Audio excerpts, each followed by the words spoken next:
Have you ever looked in the mirror, rubbed your lower back, forgotten why you came into the room, and then thought to yourself, "Whew, I must be getting old."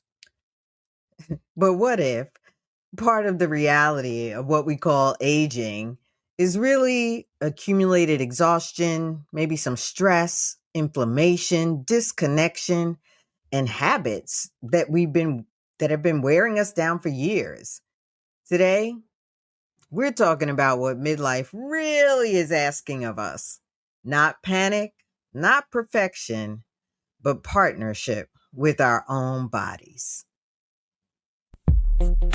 You found the Midlife Revolution Unleashed, the space to embrace your wisdom, reignite your passions, and move boldly into what's next. I am Coach Wayne, the VIP coach. And I'm Coach Stacy M. Lewis. We're here with insights, stories, and strategies to fuel your midlife journey. So take a breath, lean in. Your revolution starts now. Stacy, I've been rubbing the lower back, and I also have a piece of cord on my finger. You know what that's for? That's to remind you of something. So I know why I'm in the mirror. Hello, folks. This is Midlife Revolution Unleashed, and today's episode, we're going to bust up some stuff on aging. And I'm Coach Wayne. I work with men in midlife, helping them to navigate that period of life so that their second half can be their best half. And I'm delighted to have riding next to me, the one and only, the co-host, Stacy M. Lewis. Stacy. Hey, Coach Wayne, it is always good to share this space with you. And welcome to our listener of Midlife Revolution Unleashed. Tonight, we are unpacking the difference between simply getting older and aging in a way that leaves us depleted. I don't know about you, Coach Wayne, but I can certainly relate to this topic. I am Coach Stacy M. Lewis. I'm a nonprofit executive, a midlife women's coach, and a lover of God and his beautiful people. I'm excited tonight to join my co-hosts, talk about this whole thing, aging, energy, mobility, confidence, overall well-being without falling for the hype of getting younger again. Yeah, Stacey, we have heard in many places about reversing the aging process. In fact, people have been looking for the elixir for years, that fountain of youth. And, I don't know that anyone has actually discovered it. But we are going to talk tonight about the difference between chronological aging versus biological aging. And what does that mean for you? And how you can stave off some of the biological habits that make you look chronologically older. Or feel chronologically older, right? Yeah. We'll get to talk about what drains your vitality faster and why there are some easy things that we can do to do a little course correction and start out small without shaming ourselves or beating ourselves up, and really empowering us to move forward in this beautiful season of midlife. We'll talk about nourishment. We're going to talk about the sleep word, and we're going to talk about stress, the other S word, and how you manage all of these things. So get ready. We are about to blast off. Let's dive right in, Stacey. Yes. So let's talk about this, Coach Wayne. Is it aging or is it wear and tear, right? How do we get to think about midlife vitality, how we can change some of our thinking? I love this, the way you opened about chronological versus biological age. Some people are saying, oh, I'm 65. I still feel like I'm 35. Mm-hmm. Good for you. That's not my testimony tonight, but indeed really acknowledging the difference between how old we actually are and how old we feel, or how old the function of our body feels, I think is an important distinction. Yeah, yeah. When we get to midlife, we hear conversations like, I can't bend as much. My body doesn't bounce back as much. I don't feel as young as I used to. In fact, Stacy, as a joke, when we're in our 20s, we talk about events such as sports and current events. And then when we get a little bit older, we start talking about the grandchildren and work.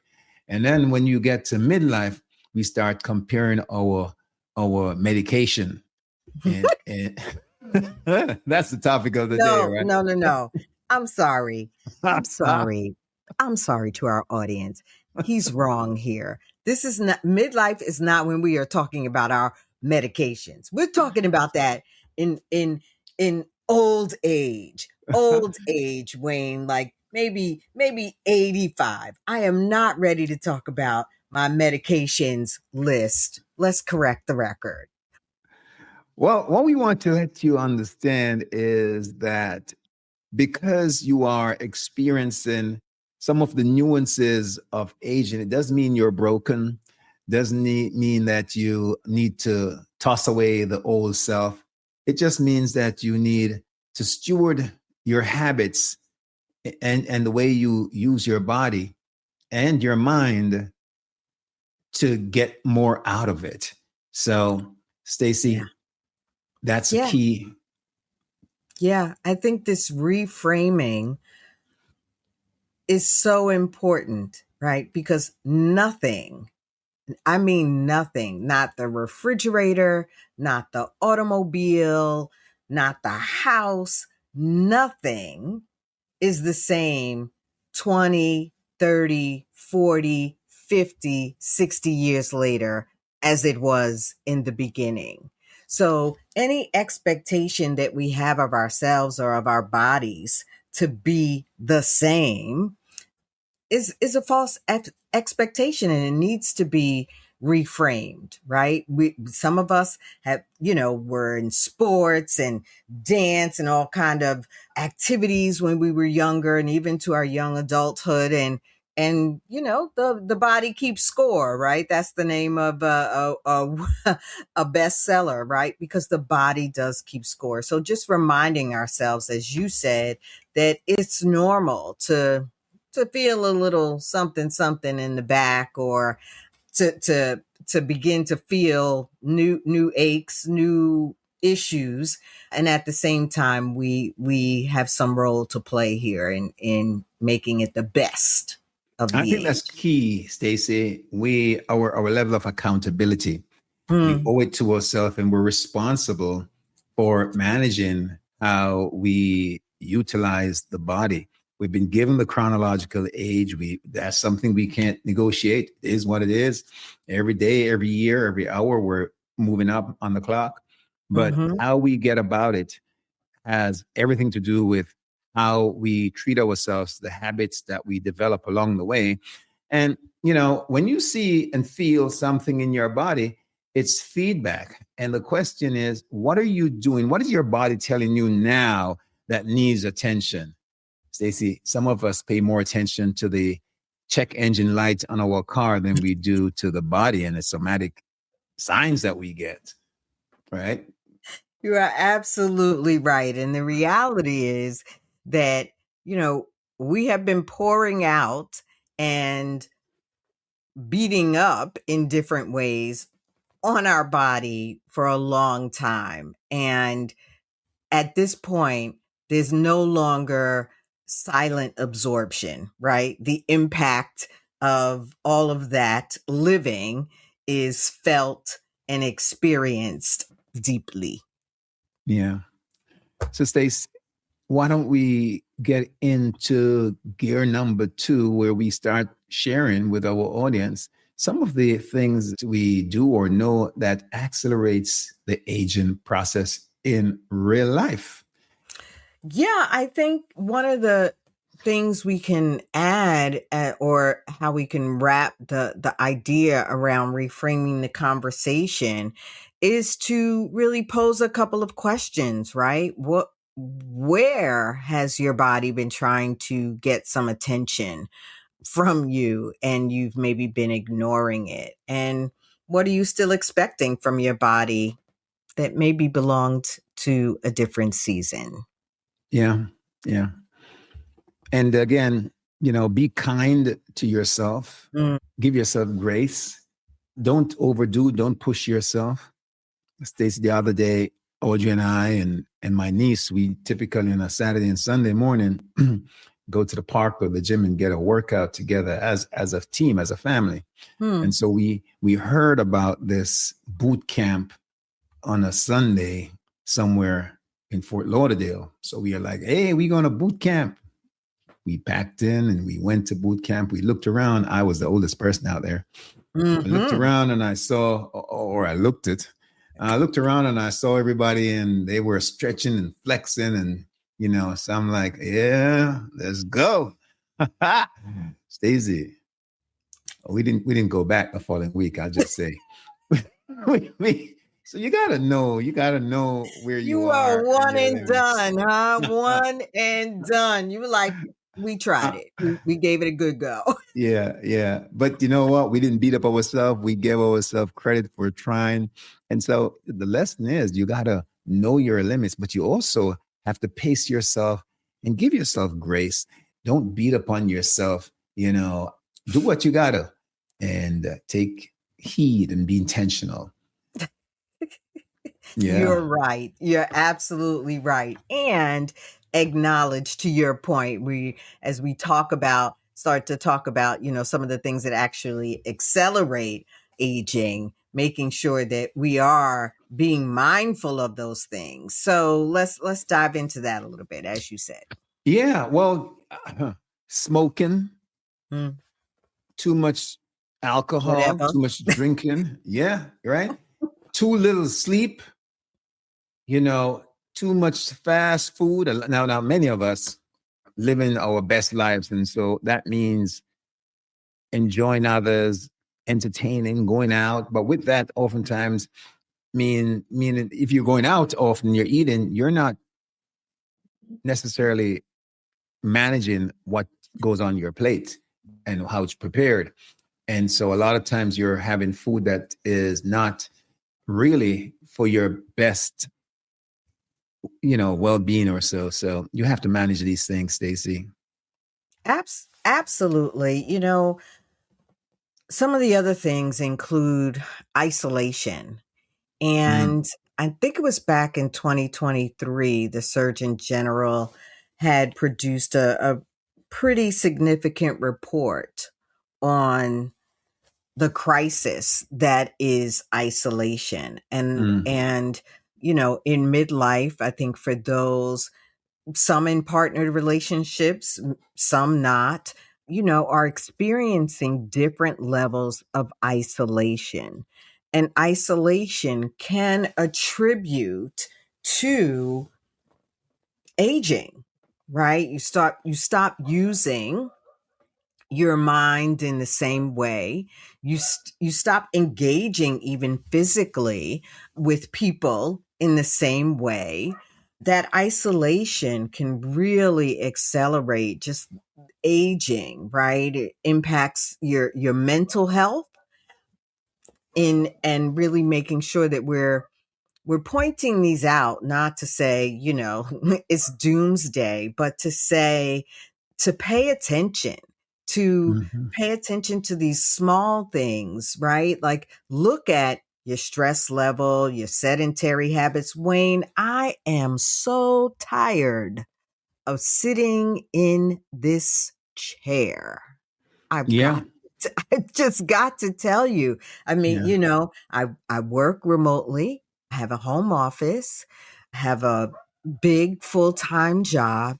I spend a lot of time in this chair. I've considered the investment in maybe like a standing desk or a walking treadmill, and yet here I sit. Here I sit. Mhm. Yeah. And not only are you sitting, oftentimes you're not getting vitamin D and all of Mm, the other good stuff by being outdoors, the fresh air that you could, not to say it's stale inside, but what I mean is natural fresh air, not the air that's coming through an AC vent. You know, we here in New York, I would be indoors a lot in the winter and bundled up and it's cold mm-hmm. and now in Florida we have the sun, but listen to your point, sit for maybe 8 or more hours of the day in front of a computer or with clients. And then in an AC office, Stacy, and then I'm in a car in another AC space. And then I'm in the house in another AC space, not seeing too much sunlight. So I have gotten to make to be intentional, Stacy. I Yeah. go out and take a walk throughout the course of the Mm-hmm. day, use the steps in front of instead of the elevator as often as I can. Yeah. No, I think that's so smart, right? And even that like standing every 30 minutes Yeah. or, Yeah. some do every hour, whatever it takes, really seizing those opportunities to get that fresh air, to get Yeah. some sunshine, to really pay attention to opportunities to socialize, Yeah. right? And decrease that isolation. And we've talked about in previous episodes sleep and rest and the Yeah. importance that they're not synonyms. Sleep and rest are not synonyms, but the Yeah. importance of both of them. That rest can be very restorative, right? Your sleep is critical to allowing your body time to restore. So these are some of the things that actually accelerate aging that we really want to make sure we're paying attention to. Yeah. And you talked about sleep. There's a circadian rhythm that helps and teaches us that there are certain hours during the course of your rest period naturally where your hormones change. And they do that to accommodate restoration of the cells. And so, for example, if you're up at night when your body's expected to start giving you that repair mode Mhm. phase, it feels like you're supposed to be up and about because you're still awake. And so you delay the system to give you those hormones that allows you to really restore, which is why oftentimes folks who have night shifts, Mm.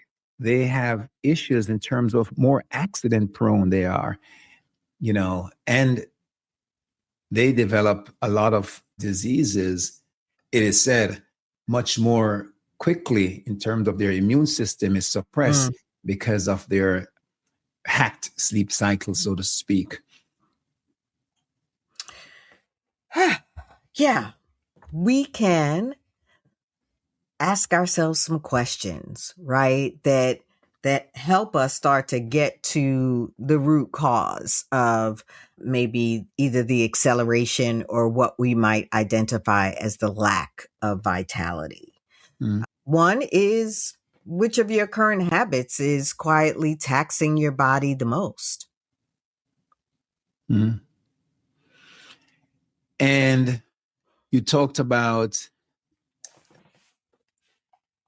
identifying habits. It's also important that we recognize how we receive what's happening in the world. So Mm. let's look at what is it that we can't change, that we can't manage, that we need to let go so that we're not consumed in mental fatigue and burnout. Absolutely. Absolutely. Where are you over functioning or under recovering? I like that question. I think I'm going to put that on my weekly assessment. Where are you over functioning or over recovering or under recovering? And what What has is it? become, yeah, Go ahead. You Stacey, go. thank you. Hmm. No, I love that. Asking those questions because we're always, Stacey, the audience knows we're always having these conversations with ourselves. And Hmm. so we just need to ask better questions. What, for example, have we been doing as a norm, which is Mm. actually not serving us well? It's harmful to us. Good questions, Coach Wayne. Good questions. You may not need to overhaul your life.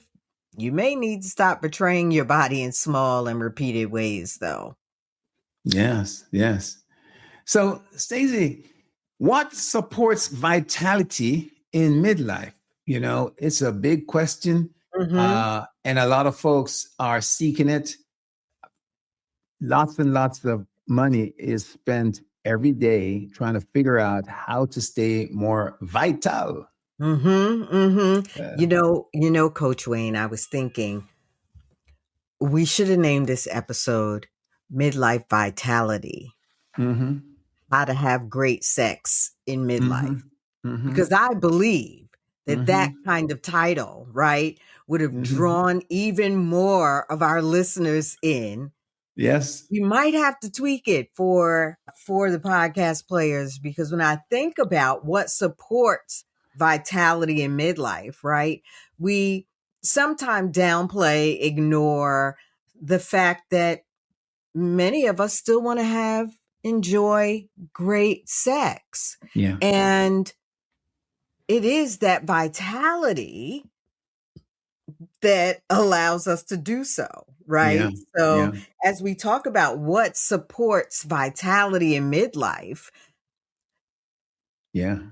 don't just take it for the action itself, but take Yeah. it for the ultimate benefits. And one of those ultimate benefits can be great sex. Go on, Yeah. Coach Wayne. What you got? Yeah. No, absolutely. And listen, Stace, it's all connected, right? You don't just show up in with a state of vitality if you have been beaten up on yourself. So hydration is important, right? Yes. Balancing your diet, getting the right nutrients in. I'm a vegan, and I recognize that I need some B, especially B12, and a lot of men of color and women, I'm sure, are seeing that they don't have enough vitamin D. That's what Mm-hmm. doctors are saying these days. And so how do you get these things together? So as I say, you can stay vital and ital. I think I will add de-stressing, right? One of the things that really will support midlife vitality is eliminating or reducing. I know sometimes it's hard to eliminate stressors, but reducing some of the stressors that you can control. I think talking about and saying again the social connection, right? Decreasing the sense of isolation, engaging yourself in living, right? Getting busy living. And to your point of nutrition, right? That maybe a few more home cooked meals for Yeah. those of you that eat out every night, or do a lot of fast fooding. We wouldn't ask you to just make a radical shift. So maybe a few more home cooked meals every Yeah. week. Stacy. And when you go to the supermarket, shop mostly from the outside aisles in, where the produce are. Shop start there and come in. As you go in, you enter more of the junk food and the artificial flavored stuff. So start with the outside and look for organic stuff where you can. If you have a farmer's market, because even organic today, Mm. you can't trust the labels sometimes, Stacy. Well, that's a whole new episode. What Yeah. you can trust, right, and Yeah. what you cannot. And Yeah.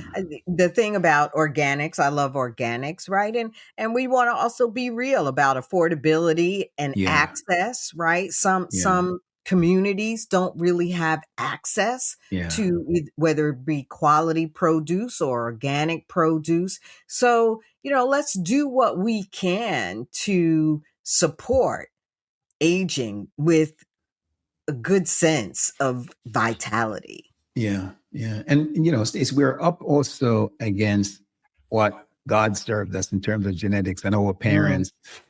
So working with that is important, recognizing, what you are.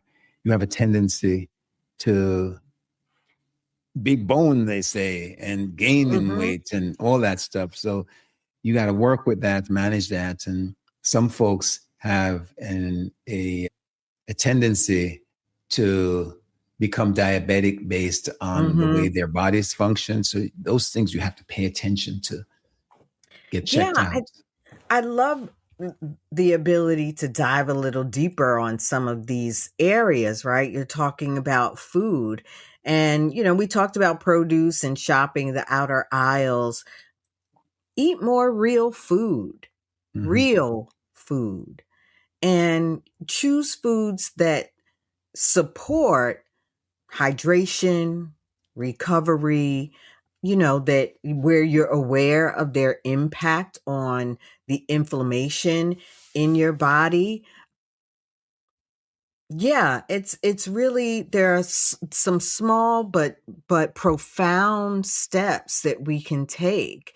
And don't let convenience drive your entire nutrition strategy. We get it. We all, grab something every now and then. Yeah, I think the diving a little bit deeper on some of these, right? We talked a little bit about movement. What thoughts might you have really about the benefits of movement and why we should really Yeah. jump in? Well, we are providing ourselves with more oxygen when we breathe. Mm, And when we regulate our breath through movement, we force it to breathe. Typically, we take very shallow breaths. A lot of us who are not conscious of how we're breathing, mhm, we just breathe. And part of the work that I do oftentimes when we want people to still their minds is to teach them breathing mhm. strategies so that they can reduce anxiety. And breathe in a certain way can also, and movement help with reducing depression, right? Yeah. So going outside and doing all of that. And of course, all of those, even though they're psychosomatic, because if you're managing your mind in terms of feeling depressed, you're not likely to move around and you're likely to be isolated, to your point earlier. Whereas Mhm. if you're going out creating some sort of order in your life and discipline, effort, going out, eating at home or preparing food wisely, to your point, walking, don't have to run. You're Right. not competing with anyone but yourself. So pace yourself, but then it makes you feel better. And you run into people when you're out there doing a walk, right? So, You're absolutely right. Reminding ourselves that in this season of saging, as my co-host would say, we don't need only one thing, right? And we don't need only supplements. Sometimes we need support. And, a coach can help you with that. A therapist can help you with that. Let's dismantle any stigma or any sense of shame that we might have with needing support, right? That's part of building connection. And so reducing isolation by getting support can really be a benefit, and take these opportunities to explore different ways to relieve stress, whether it be through prayer or laughter or, locking yourself in the bathroom for 20 minutes, whatever hmm, it takes. We really want to make sure that there's a true sense of ability to adopt some of these some of these strategies, right? Some of these supports of midlife vitality. yeah. And Stacy, you talked about just reaching out and taking care of self. We echo that all the time. The importance of self-care, removing some of the false beliefs that limit us in terms of asking for help, even. And hey, when I work out, I like to have a partner sometimes. Other Mm, times, I just want to do solo. But having a partner, somebody waiting for you at the gym, kind of gets you out. And yeah, so, yeah, sharing a meal plan with somebody else in the home, if you do that, kind of encourages you. So some of the things that we talk about is help that you can create in your own community. And then, of course, Stacy, there's the help that we offer in terms of coaching, right? Reaching out to a coach. yeah. Yeah, that someone that can ask you a question like, well, what's one daily practice that would help you feel more like yourself again? Yeah. What would care look like for you this coming week? Mm, mm-hmm. That's Yeah. good. That's good. Yeah.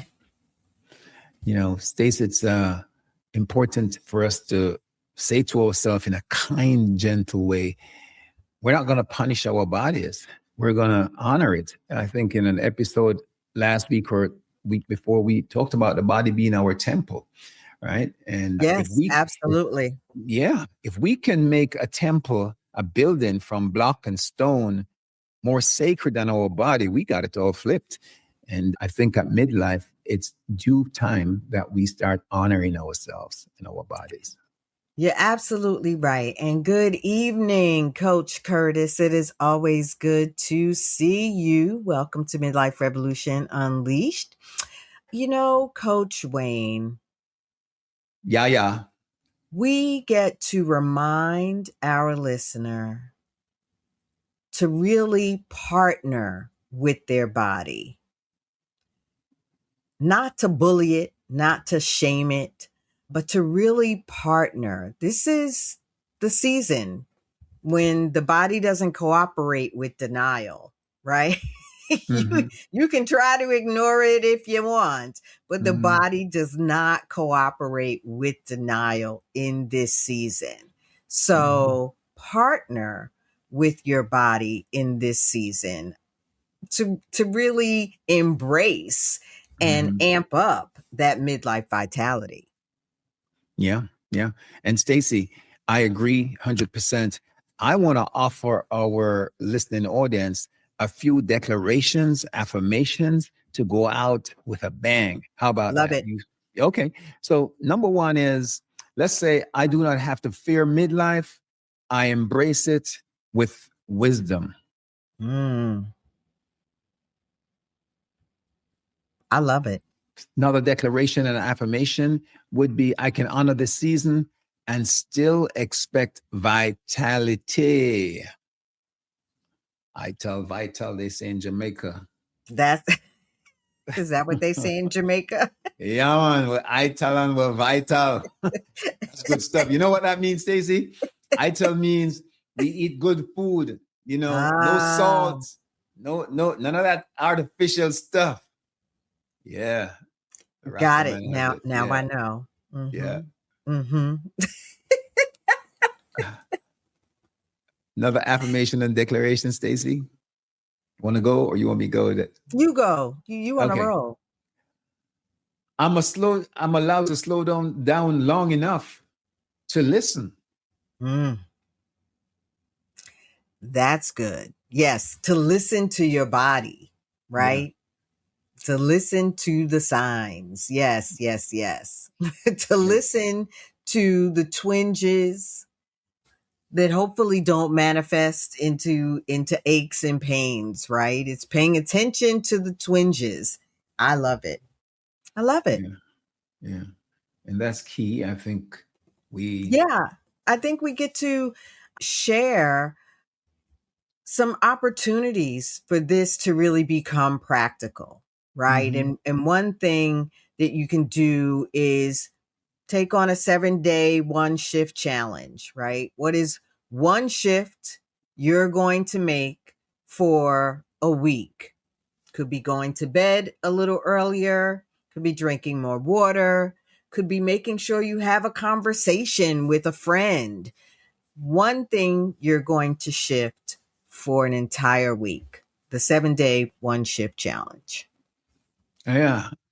Cook and prepare your meals in advance. Do some meal prepping. Yeah. Yeah. That meal planning, meal prepping can really be a game changer, right? It relieves the instant burden of like, what are we going to have for dinner?